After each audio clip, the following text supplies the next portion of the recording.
140 miles, most people would think to take a car, train, or plane. But for thousands of athletes, traveling those miles was fueled by pure willpower. Over 1,000 participants gathered at one of the most scenic race venues on Earth at the PPD Beach to Battleship Ironman triathlon this November. These athletes have one day to brave the 3 race courses that would bring them to the finish line. We talked to 2 UNCW student triathletes who were brave enough to attempt the half Ironman distance. 2.4-mile swim, a 112-mile bike, and a 26.2-mile run. Stephanie Hale is a member of the UNCW Triathlon Club, and she gives us a look into what it's like training for these distances.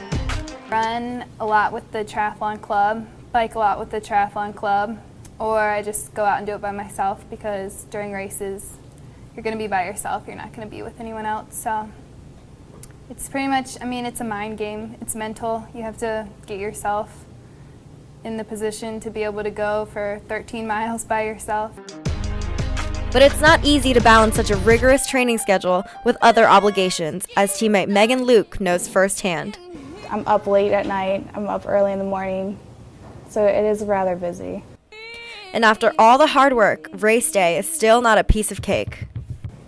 And then race day was stressful, just making sure everything's ready. And then after the race, I actually went back to an aid station and volunteered until midnight. But around 11:30, I was so tired that I was literally laying in the middle of the road on the ground, just wanting to leave and go home.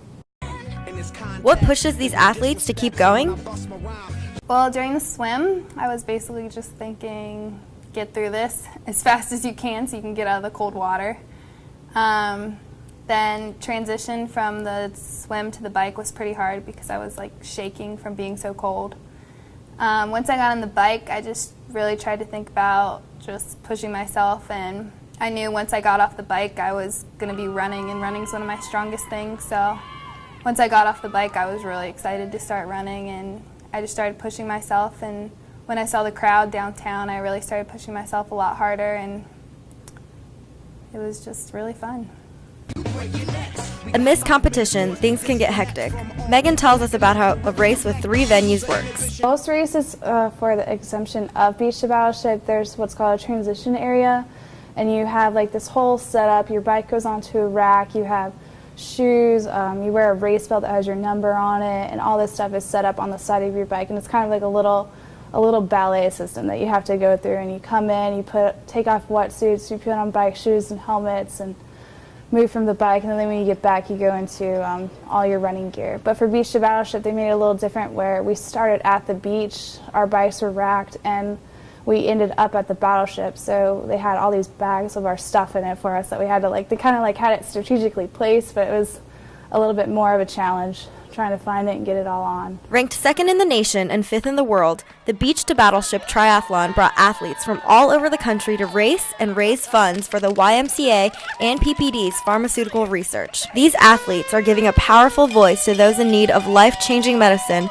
1 mile at a time. Especially on the long races, when I was biking, all I kept thinking about, I just want to get to the run at this point in time. I want to be done biking. And so it makes you want to go faster to get to the finish line and keep going. With a swim, bike, and run, these athletes literally just take it one breath at a time. But you can still hit a wall. Usually it comes in the run, about mile 3 or 4.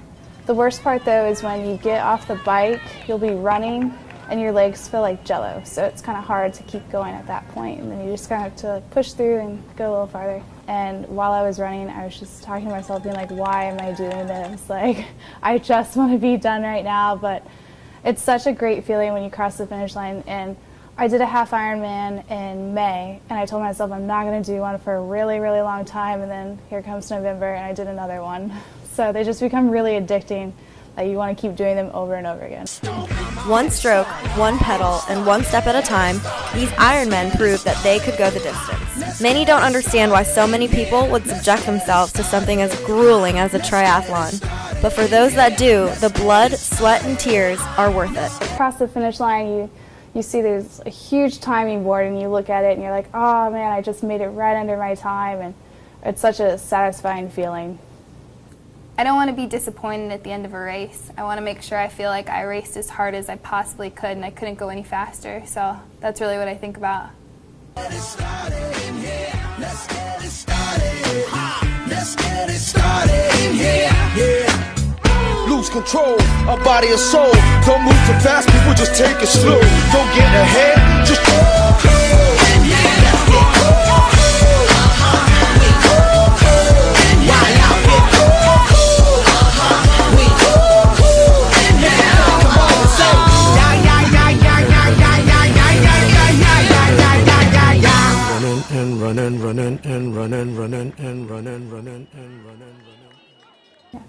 You don't have to be a runner, swimmer, or a biker. If you have the passion to want to do something a little bit different, that's great.